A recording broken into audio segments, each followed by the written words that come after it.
Hey everyone, Alex Ryan here. Today's topic is how do you check out a factory or supplier in China? Let's get started. Welcome back everyone. So glad to have you here with us. For starters, if you're looking to import from China, maybe you want to drop ship, maybe you want to launch an Amazon business, whatever floats your boat, whatever you're looking to do, make sure that whoever you're buying from is legitimate. You do not want to be sending money overseas, paying suppliers without knowing, first of all, that they do exist and they are real. I've had suppliers in the past, and just from their first email, they sounded as trustworthy as buying sushi on a Wednesday afternoon from 7-Eleven during summer, right?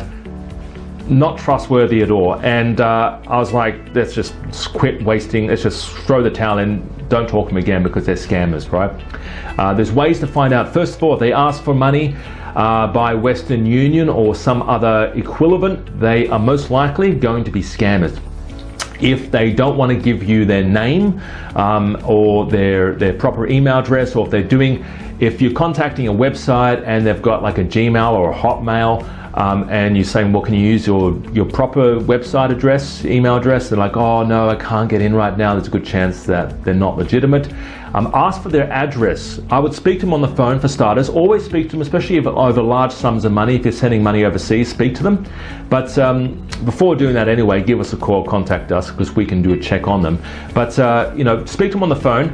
But if ask them their address. Now, if their address is in Hong Kong, there's a good chance they are a trading company. So they're not legitimately the supplier, the factory. They are a trading company. They're a middleman adding a 30, 40, even 100 or 200% margin on it. That could also be true as well, right? They're just a trading company who organize the communication, and it's not always a bad thing. But just letting you know, that's if their address, their physical location is in a city, they're not the manufacturer. Usually it's in the suburbs, right?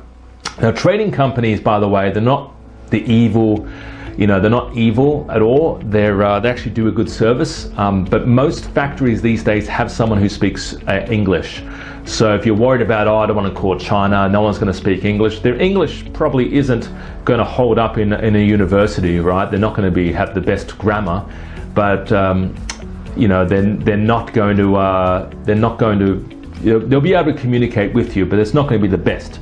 Trading companies sometimes even have worse English, all right? I've contacted trading companies and they've had worse English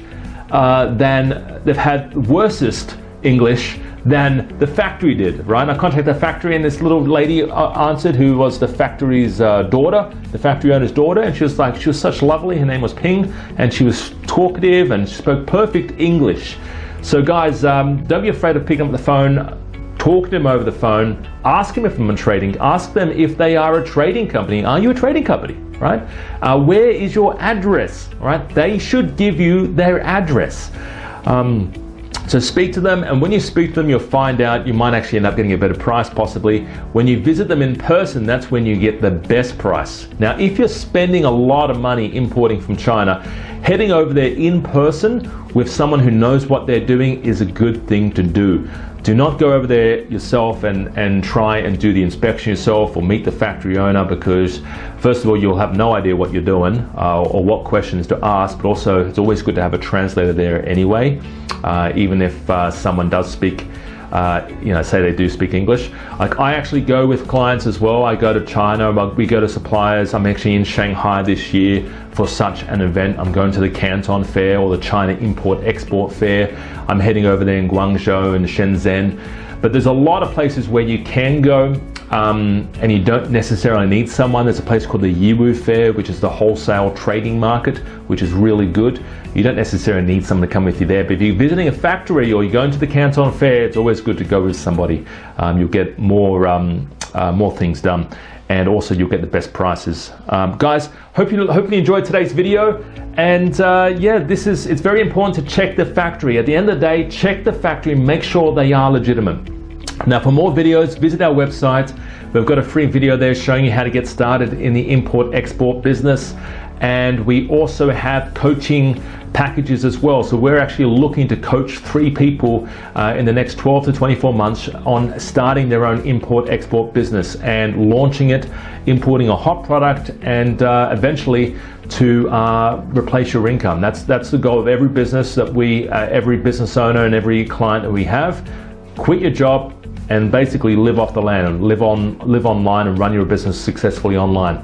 So contact us. The number's on the screen there, 02-8003-7534. Guys, my name is Alex Ryan. Glad to have you with us today, and I'll talk to you real soon. Any questions? Contact us, all right?